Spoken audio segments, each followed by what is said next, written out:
Just a nurse. That is what Dr. Mercer said about Katie Rodriguez on her third week at Cedar Creek Medical in Denver, and he said it loud enough for 30 people to hear. They didn't know she'd spent for years in Helmand Province moving through firefights like water through a sieve. They didn't know a Marine named Danny Chen had her name tattooed on his forearm because she'd carried him 3 kilometers under sustained enemy fire. The Pentagon had erased her records, buried the evidence, told her to disappear into a life of scrubs and stethoscopes and keep her mouth shut forever. But what was about to happen in this ER would change everything, not because anyone asked her to prove herself, but because some people can't help but be exactly who they are, even when they're trying not to be. What happened next didn't just silence the room. It ended careers. Katie arrives at Cedar Creek Medical at 6:45 a.m. on a Tuesday morning in her third week, her badge still feeling unfamiliar clipped to the collar of her scrubs. The parking lot stretches behind her, asphalt still dark and wet from overnight rain, the kind of Denver rain that comes and goes like a thought. She moves through the glass doors and into the ER lobby, past the waiting area where a woman sits with a screaming toddler and a man holds a bag of ice to his eye. Nothing unusual. Nothing that would make anyone look twice at the 5 feet 3 inches woman with dark hair pulled back tight and hands that move with the precision of someone who has done this 847 times before, not 847 times that week. Just another nurse. The fluorescent lights overhead buzz their mechanical song, a sound most people stop hearing after the first day. Katie doesn't. She catalogs it like she catalogs the 2 emergency exits, the location of the crash cart, the distance from the triage desk to the back hallway, information stored without her knowing she's storing it, muscle memory older than her nursing license. The charge nurse, Janet, waves her over. Trauma incoming. 3 minutes out. Gunshot wound to the thorax, pre-hospital report says BP is tanking. The words come fast, the way they always do in the ER, because time is something you measure in heartbeats here, not minutes. Katie nods once and moves toward Trauma Bay 1, already pulling on fresh gloves with a snap that sounds like a command. The bay smells like antiseptic and the ghost of last night's codes, that particular blend of bleach and something metallic, something that reminds her of dust and diesel fuel and things she doesn't allow herself to remember during work hours. The monitor sits dormant on the wall, its screen black and patient. She checks the decompression kit. 14-gauge angiocath needle is there. The cricothyrotomy tray sits on the crash cart, exactly where it should be. Her hands move through the inventory with the fluidity of ritual, each item confirmed without conscious thought. The ambulance arrives and the bay erupts into organized chaos. The stretcher comes through at a run, the paramedic calling out vitals that make the air in the room go sharp and thin, BP 94/62 and dropping, O2 sat 88%, heart rate 146, entry wound left anterior chest cavity, exit wound posterior left scapular region. A man lies on the stretcher, maybe 30, his chest already wrapped with a field dressing that soaked through to the color of rust.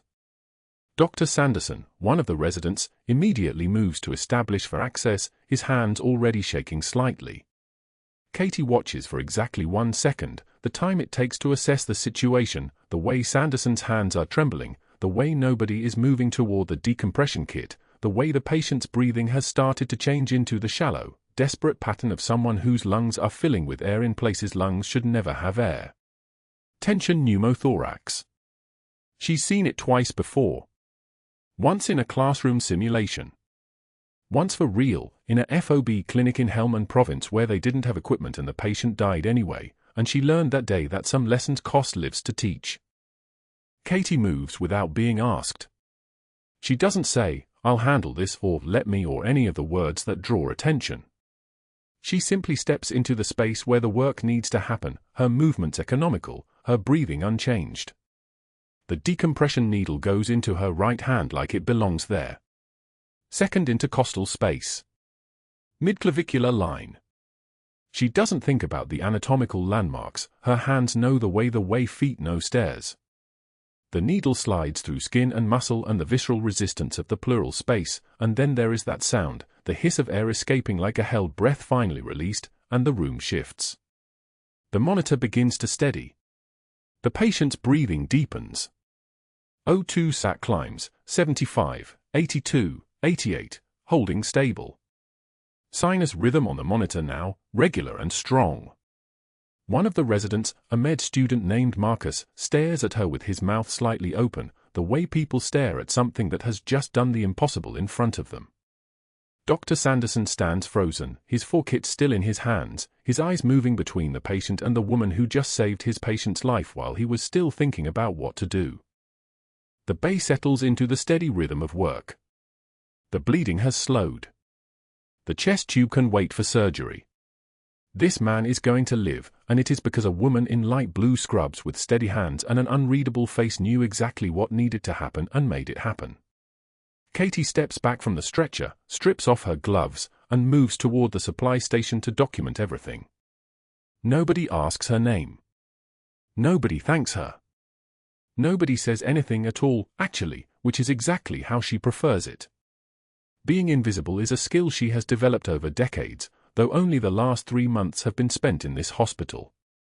Before that, there were other uniforms. Other ways of making people stop bleeding. Other reasons to move through the world like someone who has already survived the worst and sees no reason to advertise the fact. It is during shift change that Katie hangs her jacket in her locker, the movement quick and practiced, and for just a moment the lining is visible, a faded unit patch sewn inside with the kind of careful stitching that takes hours to complete, the kind of work you do at night when you can't sleep because your hands need something to hold onto. The patch shows a symbol she hasn't thought about in 8 years, the one thing she kept from a life the Pentagon ordered her to erase. She touches it once with her thumb, a gesture so brief that anyone watching would miss it, and then the jacket is hung and the locker is closed and she is back to being just another nurse moving through the ER corridors. Danny Chen is pushing a laundry cart when she exits the locker room, headed toward the rehabilitation wing where he works. He stops, something flickering behind his eyes like lightning in a distant storm, like a synapse misfiring after years of silence. His hand goes unconsciously to his left forearm where her name is tattooed in military lettering, Rodriguez. Katie sees the stare and watches his face, waiting for recognition that will never come. The traumatic brain injury took everything from him, every memory of Helmand Province, every moment of her carrying him through the dark, every reason his name appears on her body and her body appears in his nightmares. He looks at her, and she looks back, and neither of them speaks. Then she turns and walks toward the medication station, and his eyes follow her for exactly 3 seconds before the moment breaks and he goes back to his work, the ghost of a memory dissolving before he can reach it. The afternoon shift brings the usual chaos, a woman with chest pain who probably just has anxiety, an elderly man with a urinary tract infection that nobody had diagnosed properly in the nursing home, a teenager with a sprained ankle whose mother won't stop yelling about wait times. Katie moves through these cases with the same competence she brought to the trauma, the same quiet authority that makes the other nurses and residents trust her instinctively, even though she is new and even though she has not yet earned a reputation for anything except being careful and efficient and somehow always knowing what needs to happen before anyone else does. The charge nurse begins to rely on her. The residents begin to ask her for advice. The attending physicians begin to notice her in the way they notice anyone who is better at their job than they are. Dr. Mercer notices her too, but differently. He is the most senior attending physician, the kind of man who has been in his position so long that he has stopped believing anyone else could possibly understand medicine the way he does. His white coat has been tailored by someone expensive. His watch costs more than Katie's monthly rent. He walks through the ER like someone inspecting their property, and his eyes linger on her in the way a hunter's eyes linger on prey that is smaller than expected and therefore obviously easy to dominate. It is 2 hours before the end of shift when he summons the entire ER staff to the central station for grand rounds, a teaching moment, he calls it, a chance to discuss cases and improve performance. 30 people gather around the monitor while he pulls up a chart, and Katie's stomach tightens because she recognizes the patient number. The man from the morning. The gunshot wound. The tension pneumothorax that she fixed while the residents froze. Dr. Mercer holds up her charting on the screen, expanding the notes she wrote during the initial assessment, vital signs, time stamps, the needle decompression performed at 07:14 hours. His voice is loud and carries the particular tone of someone about to humiliate another human being in front of an audience, the tone that people in power use when they want to make sure the humiliation is thorough and complete and witnessed by as many people as possible. "Let's talk about this documentation," he says, his finger pointing at her notes. "This charting is dangerously incomplete. This nurse failed to properly assess for potential complications. Missed the secondary pneumothorax entirely in the documentation." He pauses, letting his eyes scan the crowd, making sure everyone is watching him and not her. Makes you wonder if nursing programs even teach basic anatomy anymore. Makes you wonder what they are actually teaching in those schools. The silence in the ER is sudden and complete, the kind of silence that comes when 30 people are all thinking the same thing but none of them will speak it.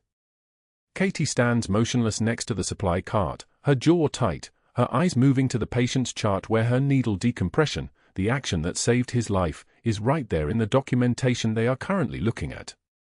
There is no secondary pneumothorax. There never was. Dr. Mercer has decided to publicly mock her competence using a chart that proves exactly the opposite of what he is saying, and he has chosen to do it in front of every person she will work with for the next however many months or years she lasts in this place. She doesn't respond. She doesn't defend herself. She simply looks back at the monitor, her expression neutral and flat, the face of someone who has heard worse and survived worse and will not give this man the satisfaction of seeing that his words have landed anywhere at all. The grand rounds concludes with Dr. Mercer assigning reading materials on proper assessment protocols to the entire nursing staff, a small punishment aimed directly at her in front of her peers. Then he disappears into his office, and the ER staff disperses back to their stations, and Katie returns to her charting. By 4:30, she is finishing her notes for the day, preparing to leave, when Dr. Mercer emerges from the hallway and appears beside her at the vending machines on the 3rd floor, his presence sudden and deliberate.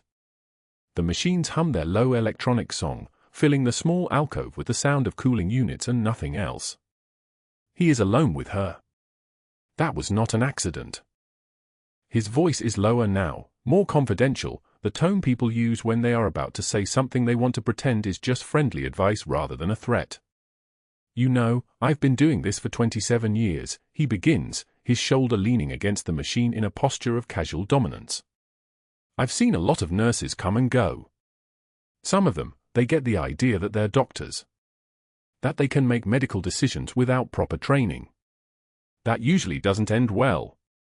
He pauses, letting that sink in. "I think you'd be much more comfortable at a rural clinic. Somewhere the standards aren't quite so rigorous. Where mistakes don't get scrutinized as carefully. Somewhere that would be a better fit for your skill level." It is not a suggestion. It is a door being held open to her and a clear message that he expects her to walk through it.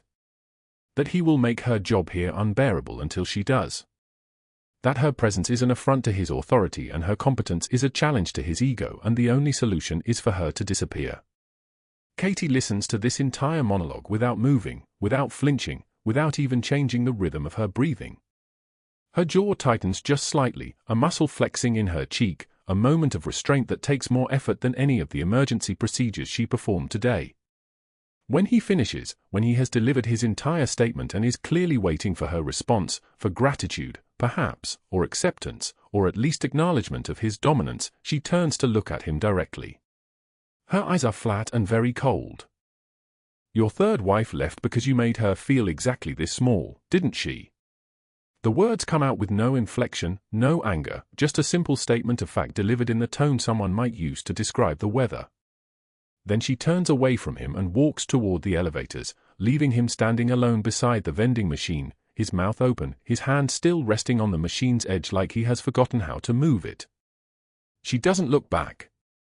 She doesn't acknowledge his response. She simply walks away with her jaw tight and her mind already moving forward to what comes next, the way people move forward when they have learned that survival means never allowing anyone to see you break, not even when they are trying very hard to break you.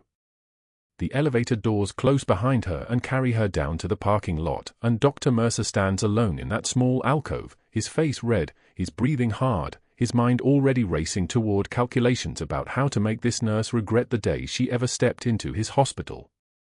Dr. Mercer's red face fades into memory as Katie reaches the ground floor, the elevator humming its mechanical indifference around her. She has 40 minutes left on her shift. 40 minutes of charting, restocking, staying invisible. The hospital breathes around her in its familiar rhythms, monitor beeps like metallic birdsong, the squeak of cart wheels on polished tile, the distant overhead paging system calling for another code somewhere 3 floors up. She's restocking the crash cart in Trauma Bay 2 when the automatic doors explode inward. The sound cuts through everything. Not the soft pneumatic hiss of normal entry. This is violence. This is force. A 250-pound man storms through with his chest heaving, muscles corded like steel cables beneath skin, veins bulging at his neck in thick purple ropes. He's shirtless, soaked in sweat that catches the fluorescent lights, and his eyes are the color of burnished steel and moving like a predator tracking prey that hasn't seen it yet. He screams something unintelligible, the sound raw and animal, words fragmenting into pure noise. Government tracking chips. His voice cracks with hysteria. They put them in my skull. Can you feel it? Can you feel them watching? The screaming continues, high and keening, the kind of sound that makes something primal in the human brain recognize danger. His hands are shaking. Not the trembling of fear. The violent, electric shaking of methamphetamine burned through every system, pupils dilated to the size of quarters, skin mottled with the bruises of someone who's been awake for days and scratching at phantom insects that only he can see. 2 security guards move toward him but hesitate because the giant's arm swings up and grabs an 4-stand, stainless steel, maybe 8 pounds, designed to hold medications and nothing more. He swings it in a wide arc like a man wielding an axe. The sound is catastrophic. A computer monitor on the registration desk explodes in a shower of sparks and glass fragments that rain down like electronic confetti. The screen goes dark. The keyboard clatters. A nurse shrieks. Get back, the meth-fueled giant roars. All of you. They're listening through the computers. Patients scramble. A woman holding a crying child presses herself against the wall. An elderly man with a bandaged leg tries to stand and nearly falls. And then the pregnant woman in triage, visibly 7 months, wearing a maternity dress the color of autumn leaves, tries to push herself up from her chair. Her hand goes to her lower back. Terror paints her face in broad strokes. The giant's eyes lock onto her. He charges like something released from a cage, his massive frame moving with terrifying speed, each footfall hitting the linoleum with enough force to rattle the lights overhead. His roaring something that might have been words once but has broken down into pure rage. Dr. Mercer backs against the wall, his hands raised, his voice cracking as he shouts, "Someone call police. Get him out of here." The attending's face is pale, his surgical confidence evaporating like morning dew under the weight of unstructured violence. The security guards reach for their radios with hands that move like they're pushing through water. Radio static crackles, but they're still 10 feet away, still calculating, still deciding if intervention is even possible against a man who looks like he was assembled from industrial machinery and rage. Katie doesn't calculate. She doesn't decide. Her body moves because it has already decided, because for years in Helmand Province taught her that the space between hesitation and action is the space where people die. She steps forward at a 45-degree angle. The geometry is perfect. The giant is committed to his trajectory, momentum building like a boulder rolling downhill, and he reaches for the pregnant woman with hands the size of dinner plates. Katie positions her body in the intersection of his path and hers. She sidesteps his grabbing arms with minimal movement, not dodging, just shifting her weight, her body occupying a different point in space when his hands arrive. Her left hand strikes precisely behind his knee, not hard, just precise, while simultaneously her right hand grips his shoulder and uses his own forward momentum against him. The physics are exquisite. 250 pounds of muscle and meth and rage suddenly has no foundation. It's like pulling the base card from a house built on sand. He crashes into the linoleum face-first with a sound like a side of beef hitting pavement. The impact reverberates through the floor. Katie follows him down, her knee in his back, his arm locked at an angle that exists outside normal human anatomy, pressure applied to exactly the right nerve cluster in his shoulder. His muscles seize. His fingers go slack. He tries to roar but can't access enough air to do it properly. For seconds. From charge to submission. For seconds. He goes limp, consciousness flickering like a faulty light bulb, too drugged and shocked to maintain coherence. Katie holds position with the kind of stillness that comes from having already killed people and knowing exactly how much pressure is too much pressure. The pregnant woman stares at her with an expression of pure shock. A nurse's hand covers her mouth. The ER falls into shocked silence. It's the kind of quiet that happens when the world inverts, when assumptions about who is helpless and who is dangerous suddenly reorganize themselves. Security arrives, finally, with restraints and zip ties and the professional competence of people trained for situations that never prepared them for this. Katie helps them secure the patient's wrists with the kind of practiced efficiency that suggests she's done this before, that her hands know the precise pressure needed to immobilize a violent person without causing permanent damage. Her breathing is barely elevated. Her face is completely neutral, the expression of someone folding laundry, not someone who just neutralized a 250-pound threat in the time it takes to blink. Every eye in the room stares at her. Dr. Mercer's expression shifts. Not shock anymore. Calculation. His gaze narrows, his jaw tightens, and something moves behind his eyes, a recalibration of threat assessment, a recalibration of power dynamics. He's watching Katie now with the intensity of a man trying to solve a puzzle that doesn't fit his assumptions about the world. Danny Chen stands frozen by the linen cart, a folded sheet still in his hands, staring at Katie with an expression of profound confusion, like watching a ghost perform a miracle. The tattoo on his forearm, the name written in small black letters, catches the light as his hand trembles. "Where did you?" Someone starts, but the sentence dissolves into nothing because Katie doesn't answer. She steps away from the sedated patient and moves toward the supply cabinet with movements so fluid they seem choreographed, as if she didn't just spend 4 seconds dismantling a charging predator. She helped security secure the final restraint, her hand steady as a surgical laser, her face betraying nothing. The rest of the ER watches her like she's something that just materialized from another dimension. A hospital security lieutenant approaches, his radio crackling with dispatch chatter in the background. What the hell was that? His voice carries the tone of someone who just watched the laws of physics reorganize themselves. Katie doesn't look up. She's restocking the crash cart now, replacing items with the kind of methodical focus that suggests this is the most important work in the world. He was charging at a pregnant patient. I addressed the immediate threat. 8 words. Fragments and facts. Nothing more. Dr. Mercer's hands are still raised, palmed against the wall behind him like he's pushing back against a force only he can feel. His breathing is hard and fast. The hospital administrator is going to hear about this. The board is going to hear about this. That nurse just performed a dangerous physical maneuver without proper de-escalation protocols, without medical oversight, without authorization. That nurse just grabbed a patient and threw him to the ground. That nurse just demonstrated capabilities that don't fit her personnel file. The thought crystallizes behind his eyes like ice forming in winter darkness. Within the hour, Dr. Mercer sat in the physician's lounge with the door half closed, phone pressed to his ear, voice steady as a surgical laser. "Tom, we need to talk about the nurse who just threw that patient across the room." He paused, letting the administrator's concern register on the other end. "Rodriguez. The new one. Excessive force. No attempt at de-escalation. We have protocols for a reason." Each word was placed like a chess piece, measured, reasonable, the voice of institutional caution. He wasn't shouting. He was worse. He was being logical. "I'm not saying she meant harm. I'm saying she bypassed every safety measure we have.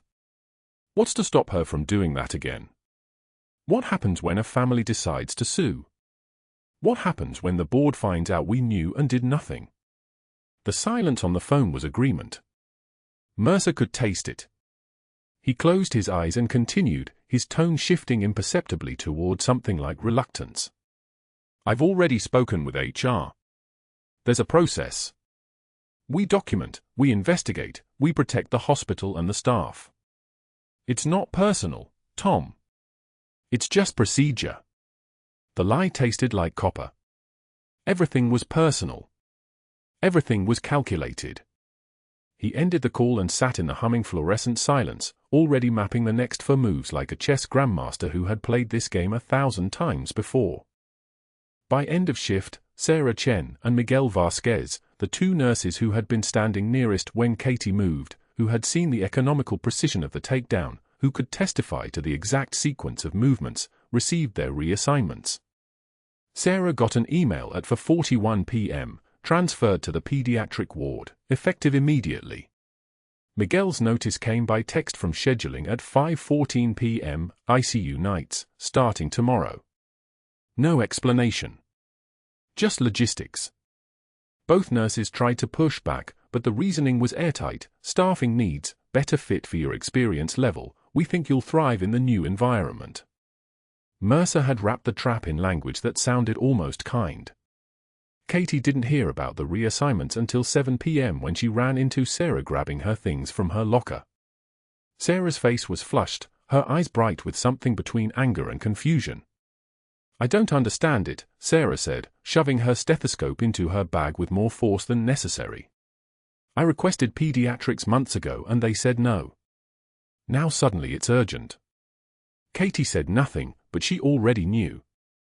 She watched Sarah leave and felt the weight of it settle across her shoulders like a Kevlar plate, heavy, durable, meant to absorb impact. The next day's schedule appeared on the break room bulletin board at 6 a.m. Katie saw it immediately. Overnight shifts for the next 2 weeks. Paired with Jessica, a new graduate nurse fresh from her training program, someone who hadn't been present for the takedown, someone with no witness testimony to offer. The isolation was surgical. Mercer wasn't just removing witnesses, he was removing context. In 6 hours, it would be 2 a.m. in a quiet ER, just Katie and a terrified new grad, and whatever story got told after that would belong entirely to him. She stood in front of the schedule board for 43 seconds, her jaw moving once, just once, like she was chewing on words she'd decided not to say. A nurse tech named David passed behind her and tried to catch her eye, some small gesture of solidarity, but Katie had already turned away. The mask was solidifying. She'd worn it before, in a different life, in a different country. She knew how to build it brick by brick until there was nothing visible beneath. That afternoon, Dr. Mercer walked into the administrator's office with a printed folder. His formal complaint against Captain Katie Rodriguez, though the folder said only her civilian name, outlined the incident with clinical precision. Dangerous physical intervention without proper security protocols, he wrote. Failure to utilize de-escalation techniques as mandated by hospital policy. He included photographs of the patient's injuries, context-free images that made the takedown look brutal instead of protective. He suggested that Rodriguez might have military background, possibly special forces, which he framed as concerning undisclosed training that may indicate unstable psychological profiles. Every word was true in the narrowest possible way. Every sentence was a lie. The suspension notice arrived Friday afternoon. White envelope, hospital logo embossed in the corner, addressed to Catherine M. Rodriguez. Katie found it in her mailbox during her lunch break, the 5 minutes she'd started taking alone in her car instead of the break room. She opened it with the kind of calm that comes from having already survived the worst, and read it twice to make sure she understood what wasn't written between the lines. Pending investigation into your actions on date, you are suspended from clinical duties, effective immediately, with pay. A formal hearing will be scheduled within 14 days. During this period, you are not to be on hospital grounds except for administrative meetings. Your access badge has been deactivated. She could fight this. She could explain herself. She could submit a statement that detailed the exact threat the patient posed, the precise danger to the pregnant woman, the tactical necessity of the intervention. She could use medical terminology and hospital protocol and logic. She could make Dr. Mercer look incompetent and vindictive and small. And then Captain Katie Rodriguez of 3rd Battalion, 5th Marines, call sign Reaper 6, would stop existing in the space between worlds where she'd learned to breathe. The Pentagon had made that clear 8 years ago. The operation went sideways. 23 personnel died. The classified files had been sealed. Her service record was erased. The woman who'd carried Danny Chen 3 kilometers under sustained Taliban fire through the Sanjan Valley had been ceremonially deleted, her medals locked in a filing cabinet at JSOC headquarters that officially didn't exist, her name removed from rosters and databases and the collective memory of the military she'd given her youth to. Explaining this to a hospital administrator, even in the most sanitized version, meant opening doors that had been sealed specifically to stay closed. It meant acknowledging that Katie Rodriguez, RN, had received tactical training in hand-to-hand combat that no civilian nurse should possess. It meant questions that would lead to answers that would lead to people in Arlington who had spent 8 years believing she was never coming back. She sat in her car for 11 minutes. The suspension letter lay on the passenger seat. Rain had started, drumming against the windshield with the rhythm of a distant helicopter, and she watched the parking lot through the streaking glass. Above, the Denver sky was the color of wet concrete. Her phone buzzed. A text from Danny Chen, the hospital porter who didn't remember her face but whose forearm still bore her name in ink, heard about the suspension. That's complete bullshit. You saved her. You saved everyone. If you need anyone to say something at the hearing, I'm there. Katie closed her eyes. She had spent for years in Helmand Province, and she had watched strong people break. She had held dying men and carried wounded ones and called in medevacs while rounds still impacted around her. She had survived because she never let anyone see the cost. She never flinched. She never retreated. She built walls so high that people forgot there was anything human underneath. Now, at 2:15 p.m. on a Friday in Denver, in a car that smelled like old coffee and leather seats cracking with age, she allowed herself exactly one moment. Just one. She pressed her forehead against the steering wheel and felt the trembling that had nothing to do with fear and everything to do with restraint, the kind of restraint that comes from knowing you could destroy someone and choosing not to. She breathed. Counted to 4. Held it. Released. By 2:22 p.m., she had locked it back down. She folded the suspension letter into thirds and placed it on the dash beside her. Tonight, she would go home to the small apartment in the northeast Denver neighborhood where no one knew her name. She would make dinner that she wouldn't taste. She would lie in bed and stare at the unit patch she'd sewn inside her jacket lining 8 years ago, faded now, the colors running together, the only physical proof that Captain Katie Rodriguez had ever been real at all. But that wasn't the worst part. The worst part came when she realized that Dr. Mercer had executed this entire operation without ever understanding who he was actually trying to erase. He'd treated her like a problem. He had no idea she was an extinction-level threat, and that the very fact of her existence was now a ticking clock that someone, somewhere, was going to have to reckon with. The laundry room smelled like bleach and surrender. Katie folded her scrubs with the same precision she'd once used to pack demolition gear before a mission, sharp corners, tight creases, nothing wasted. The fabric was still warm from the dryer, and she smoothed each crease as if performing a final ritual for someone already dead. The fluorescent lights hummed overhead like insects trapped in glass. She was technically still employed for another 53 minutes. 52 now. The hospital had scheduled her for one last shift before the suspension notice became permanent termination, a courtesy that felt more like a knife left in the wound so she could turn it herself. Twice erased. That was the mathematics of her life now. The first erasure had come from the Pentagon 8 years ago, after Operation Buried Dagger went sideways and 23 operators didn't come home. The military brass had classified the entire operation, sealed her records, buried the evidence, and issued her a direct order, disappear into civilian obscurity. Never surface again. Never confirm your service. Never let anyone know what you actually are. Katie Rodriguez the soldier ceased to exist. In her place came Katie Rodriguez the nurse, a blank slate, a nobody, a woman without history or significance. She'd accepted that erasure. It was the price of keeping people alive who knew things that could destabilize governments. But this second erasure was different. This one came from a hospital administrator and a senior attending physician who saw a threat where they should have seen a human being. Dr. Mercer had weaponized institutional procedure like it was a classified operation of his own. 1 phone call. 2 reassigned witnesses. A complaint filed with surgical precision. And now Katie was being erased from Cedar Creek Medical, branded as a liability, a problem, a woman too dangerous to work in healthcare. She folded her final scrub top and placed it on the small pile. 3 tops. 3 pairs of bottoms. Her entire professional uniform condensed into something small enough to carry away in a single bag. Her fingers traced the hospital logo stitched into the collar, Cedar Creek Medical in blue thread. She'd worn this uniform for 3 weeks. 3 weeks of being invisible, competent, helpful, invisible. 3 weeks of keeping her head down while Dr. Mercer worked his way through his humiliation archive, trying to find something that would finally break her. The vending machine comment about rural clinics. The grand rounds public execution of her charting. The calculated redistribution of her colleagues to different floors. He'd done everything right, tactically. He'd understood power structures and leverage points. He'd built his case methodically, competently, like a man who'd spent years learning how to destroy people quietly. Katie almost respected it.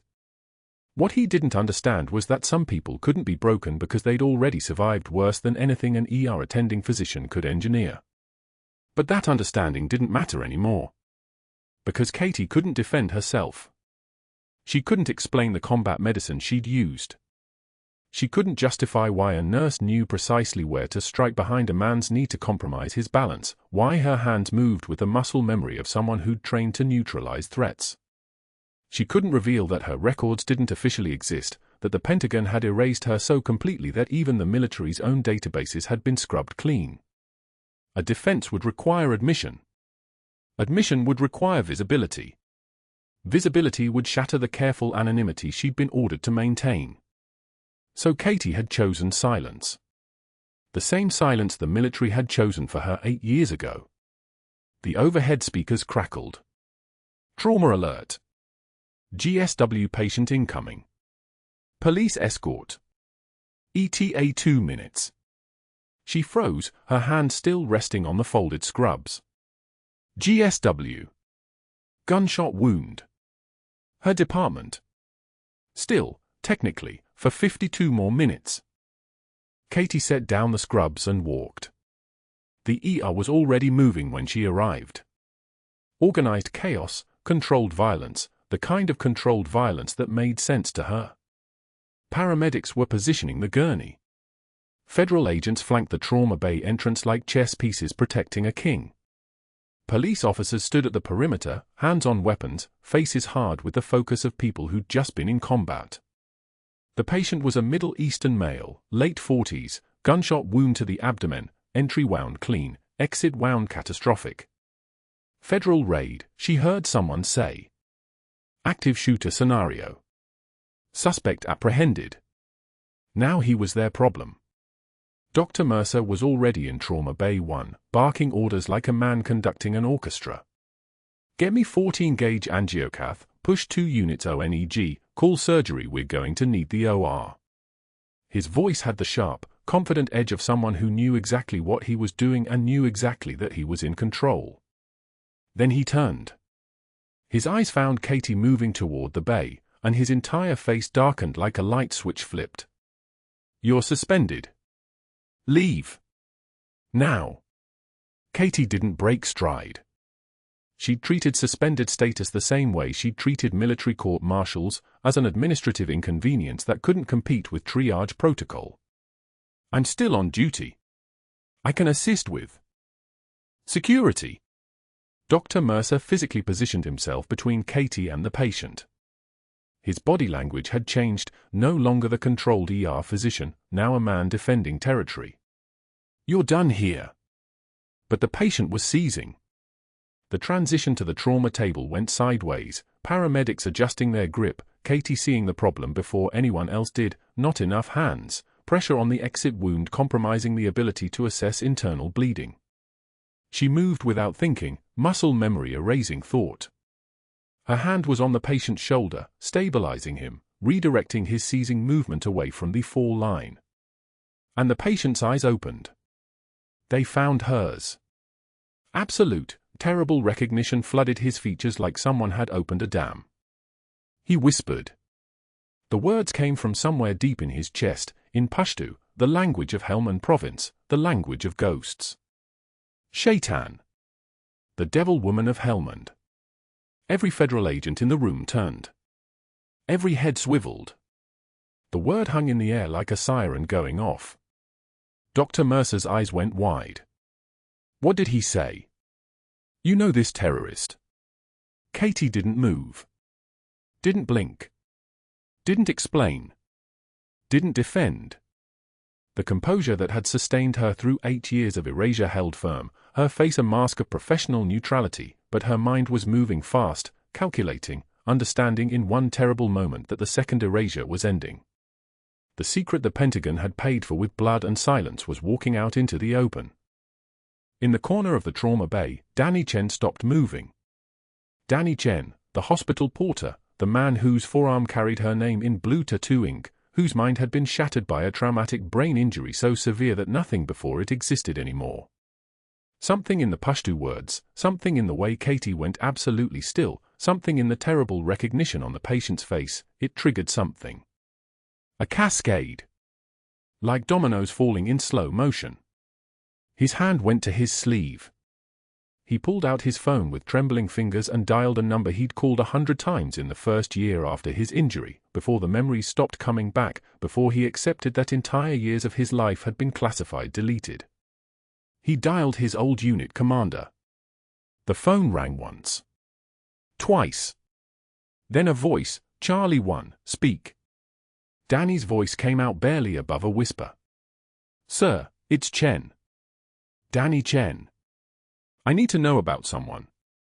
Captain Katie Rodriguez. Nurse. I?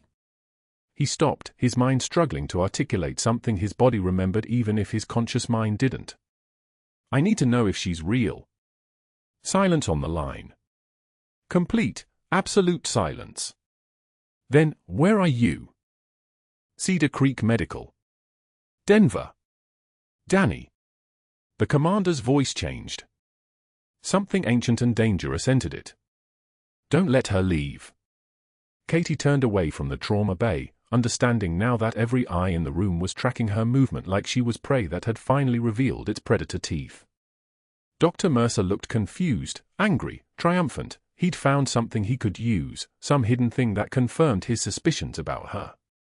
The federal agents were conferring rapidly, hands on radios, calling people, escalating. But none of them knew. None of them understood what they were standing next to. The laundry room scrubs were still sitting on the table in the break room, waiting to be carried away in a canvas bag, a final souvenir of a life that had lasted exactly 21 days. Katie reached for the door that would take her toward the exit, toward her car, toward another small town and another fake name and another burial in obscurity. Then the overhead speakers crackled again, and this time the words that came through froze everyone where they stood. All trauma personnel, return to Trauma Bay 1. All trauma personnel. Special authority incoming. The ER doors exploded inward. Wheels screaming. Police escort. The stretcher arrived with 6 people surrounding it, officers, paramedics, chaos compressed into 40 pounds of human wreckage bleeding out on canvas. The patient's left side was gone. Gunshot wound, through and through, federal raid gone sideways somewhere in the city. Nobody was announcing vitals. Nobody was explaining the situation. The room just absorbed the urgency like water swallowing a stone. Katie was restocking crash cart supplies when she heard the siren.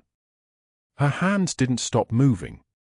Epinephrine, atropine, amiodarone, muscle memory arranged the vials in their precise slots. The fluorescent lights buzzed overhead like angry hornets. She'd learned long ago that the best preparation for chaos was small, methodical competence. One thing at a time. One vial at a time. One breath. The stretcher rolled into Trauma Bay 3. Katie caught a glimpse of the patient's face, dark, weathered, a face that had seen desert sun and seen it often. The police officers posted at the door said nothing. Just stood there with their hands folded, waiting. This wasn't their work anymore. Dr. Mercer appeared from the physician's lounge, coffee in hand, his expression announcing without words that he was doing everyone a favor by being present. He'd been reviewing privileges in his office. Katie knew because she'd heard him on the phone with administration that morning, his voice smooth as oil, discussing her suspension with someone important. The paperwork was already signed. Her 3 weeks of suspension, pending formal review, would stretch into a termination letter by Friday. She'd checked the hospital email twice. Nothing yet. But it was coming. Katie moved toward the trauma bay to begin setup. 2 nurses were already there, experienced trauma staff. Katie wasn't assigned to this case. Suspended staff didn't get trauma assignments. Suspended staff answered phones and filed charts and made themselves invisible until the institution decided whether to disappear them permanently. But she moved anyway. Dr. Mercer's eyes flicked toward her.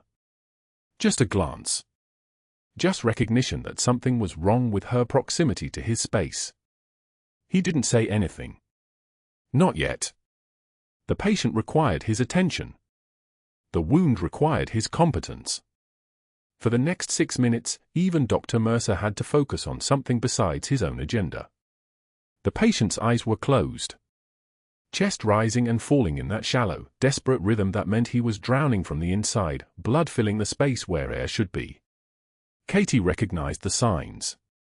Tension pneumothorax was building. The trauma team would need a 14-gauge needle decompression at the second intercostal space, midclavicular line. She had the needle prep before anyone asked.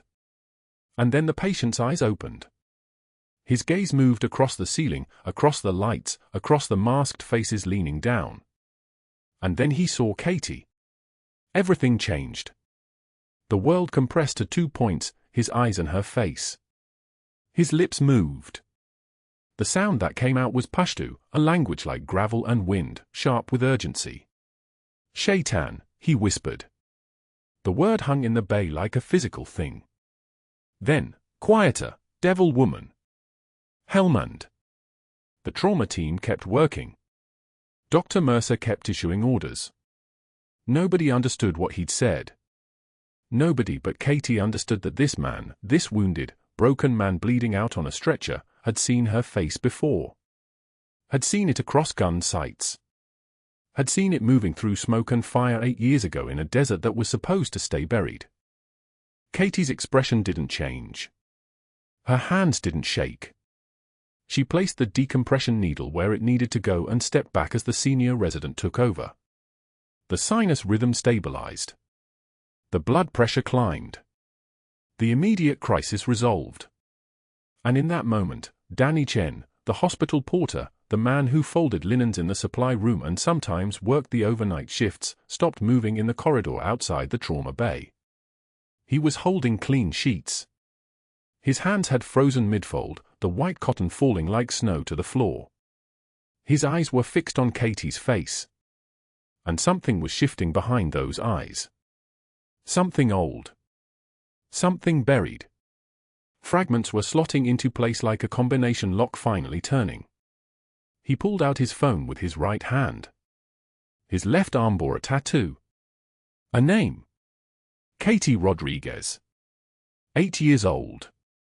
The ink had faded but never fully disappeared. He'd gotten it after Helmand Province, after the extraction, after the woman who'd dragged him 300 meters under fire had vanished into the military's bureaucracy and become a ghost. He tried to remember her face. Couldn't. The traumatic brain injury had stolen that. But her name had stayed. The one thing he'd held onto when everything else went dark. He was dialing. His fingers shook with 8 years of fragmented memory finally finding its shape again. The phone rang. Someone answered on the second ring. Captain James Holloway, still active duty, still connected to the old unit. Danny's voice came out hoarse. "Sir, it's Danny Chen. I need you to confirm something. The extraction in Helmand. The woman who carried me out.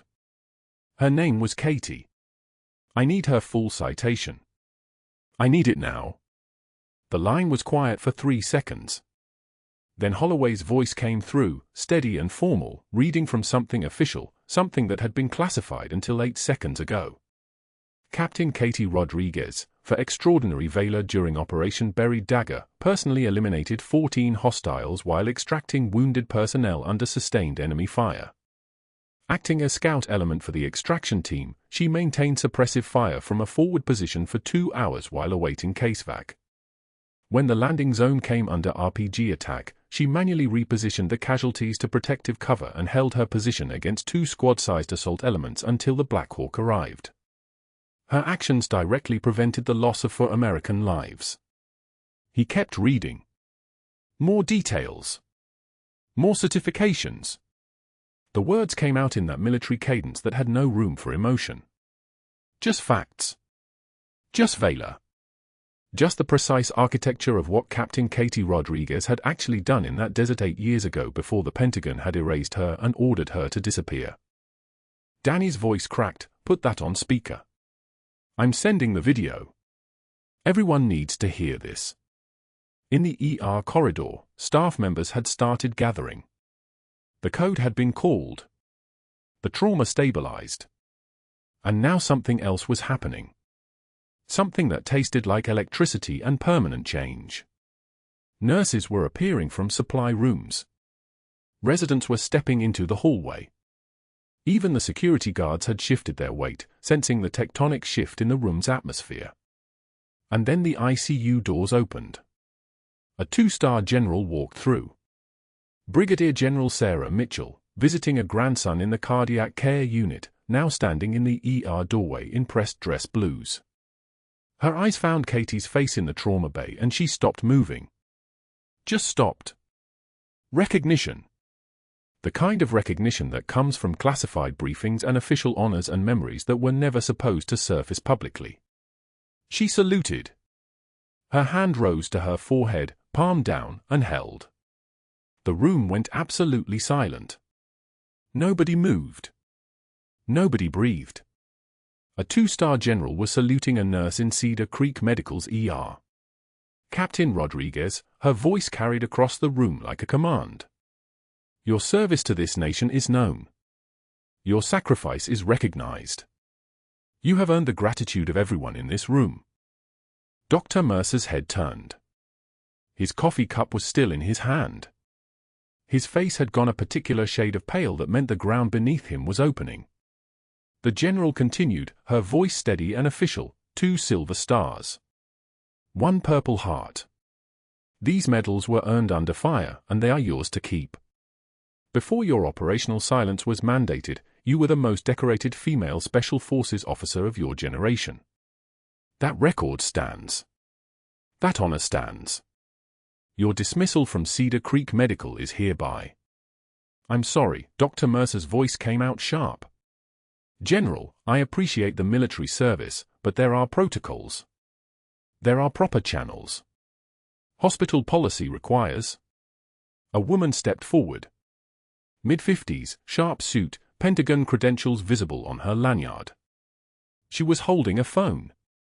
The phone had been recording. The phone was still recording. Dr. Mercer, the liaison said, her voice like ice water over stone, your protocols just suspended the most decorated female Special Forces officer of her generation. Your channels just buried a war hero.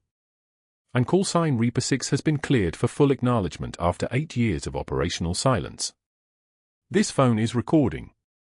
This footage will be released within the hour. I suggest you say something very carefully. Dr. Mercer's mouth opened. No sound came out. The silence lasted 3 seconds.